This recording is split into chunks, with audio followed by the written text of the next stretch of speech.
Pernahkah kalian berpikir berapa lama manusia bisa bertahan tanpa tidur? Aturan dasarnya sudah jelas, tidur adalah kebutuhan vital, sama seperti makan dan minum. Kalau kita begadang beberapa malam saja, kepala jadi pusing, emosi berantakan, dan badan rasanya mau rontok. Tapi bagaimana kalau saya bilang ada seorang pria yang mengaku tidak tidur sama sekali selama lebih dari 50 tahun, dan dia baik-baik saja? Ini bukan cerita horor, tapi misteri medis nyata yang membuat para ilmuwan garuk-garuk kepala. Hari ini, kita akan menyelami kisah luar biasa dari Tai Ngoc, seorang petani sederhana dari Vietnam. Ceritanya dimulai pada tahun ke-1973, setelah menderita demam tinggi, Ngoc tiba-tiba kehilangan kemampuannya untuk tidur. Sejak malam itu, ia mengklaim tidak pernah lagi memejamkan mata. Bayangkan, lebih dari setengah abad tanpa istirahat. Jika klaim ini benar, ia telah memecahkan rekor dunia untuk durasi terjaga terlama yang pernah tercatat dalam sejarah manusia. Tentu saja, banyak yang skeptis. Klaim seperti ini terdengar mustahil. Tapi yang membuat kasus ini begitu membingungkan bukan hanya klaimnya, melainkan kondisi fisik Ngoc sendiri. Menurut ilmu kedokteran, kurang tidur kronis dalam jangka panjang seharusnya memicu serangkaian efek mengerikan. Mulai dari halusinasi parah, penurunan fungsi kognitif yang drastis, hingga kegagalan organ yang fatal. Logikanya, seseorang yang tidak tidur selama 50 tahun seharusnya sudah lama meninggal atau setidaknya mengalami kerusakan otak permanen, tapi Tien Ngoc, dia jauh dari gambaran itu. Dalam berbagai dokumentasi dan wawancara, ia terlihat sehat, kuat, dan penuh energi. Setiap hari, ia masih sanggup melakukan pekerjaan fisik yang berat di sawahnya, seperti mengangkut puluhan kilogram pupuk menaiki bukit. Secara moral, ia tampak stabil, tenang, dan mampu berkomunikasi dengan baik. Tidak ada tanda-tanda kerusakan otak yang seharusnya tak terhindarkan setelah puluhan tahun terjaga. Fenomena ini secara langsung menantang semua yang kita ketahui tentang biologi tidur.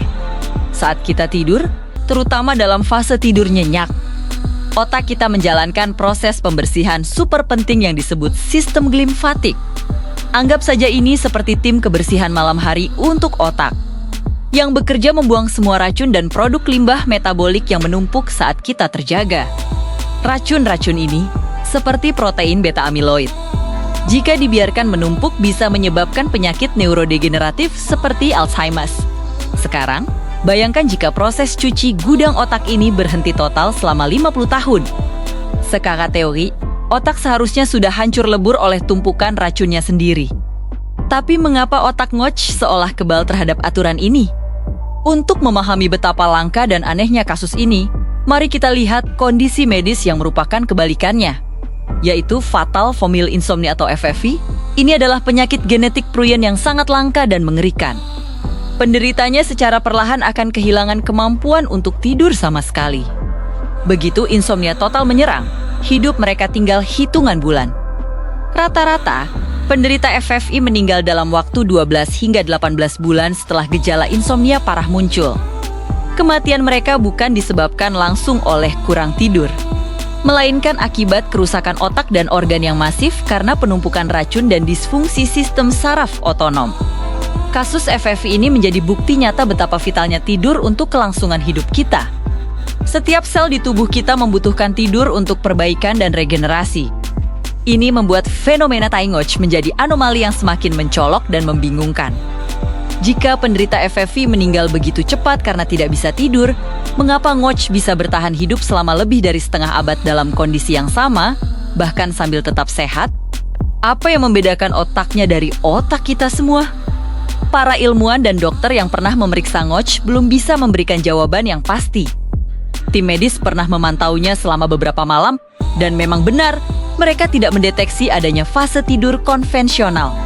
Namun, ada satu teori utama yang paling mungkin menjelaskan misteri ini, yaitu fenomena microsleep atau tidur mikro. Microsleep adalah kondisi di mana sebagian kecil area otak tertidur selama beberapa detik saja tanpa disadari oleh orang tersebut. Ini bisa terjadi bahkan saat mata terbuka dan kita sedang beraktivitas.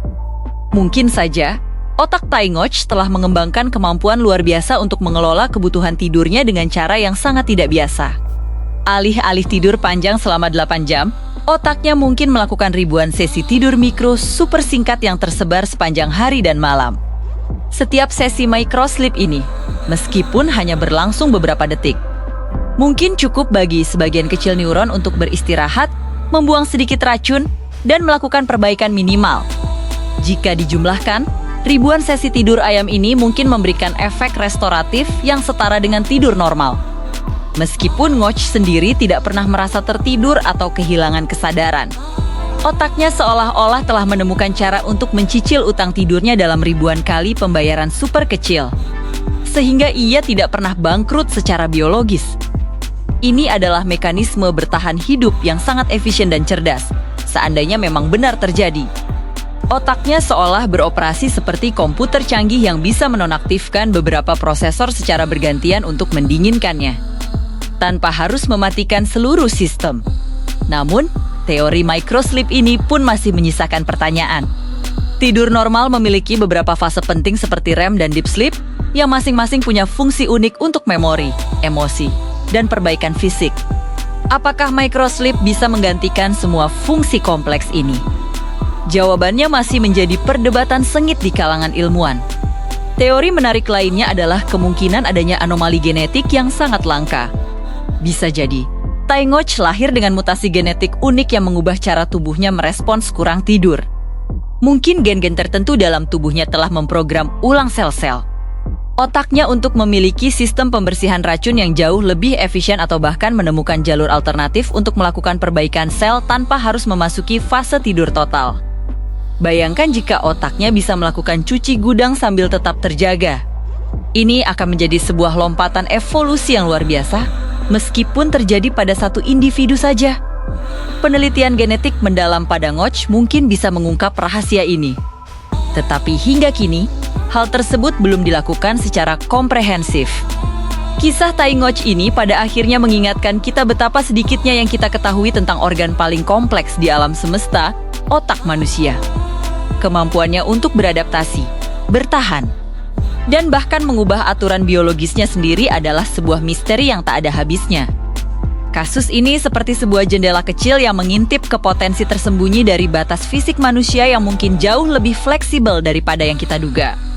Namun, ada satu hal yang sangat penting untuk ditekankan. Meskipun kisah Ngoch luar biasa, ini adalah anomali ekstrem. Bagi 99,9% dari kita, tidur bukanlah pilihan, melainkan fondasi utama dari kesehatan fisik dan mental. Mencoba meniru kondisi Ngoch atau sengaja begadang adalah ide yang sangat buruk dan berbahaya. Jangan pernah meremehkan kekuatan tidur. Kurang tidur dapat merusak sistem kekebalan tubuh, meningkatkan risiko penyakit jantung, diabetes, dan mengganggu kesehatan mental kita.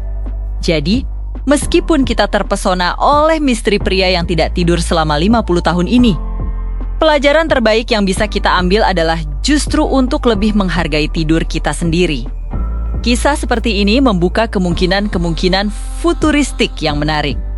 Apakah di masa depan, dengan kemajuan rekayasa genetika atau teknologi neuroscience, kita bisa meretas kebutuhan tidur kita? Mungkinkah kita bisa mengurangi jam tidur secara drastis tanpa efek samping, atau bahkan menghilangkannya sama sekali? Pertanyaan ini mungkin terdengar seperti fiksi ilmiah. Tetapi kasus-kasus langka seperti Tai Ngoch menunjukkan bahwa biologinya mungkin saja ada. Hanya waktu dan penelitian lebih lanjut pada anomali-anomali menakjubkan seperti ini, yang pada akhirnya akan memberikan jawaban. Terima kasih sudah menonton. Apa pendapat kalian tentang kisah Tai Ngoch? Apakah kalian percaya ini karena microsleep, genetik, atau ada penjelasan lain? Tuliskan teori kalian di kolom komentar di bawah. Jangan lupa untuk like, subscribe, dan nyalakan lonceng notifikasinya agar tidak ketinggalan video-video menarik lainnya. Sampai jumpa!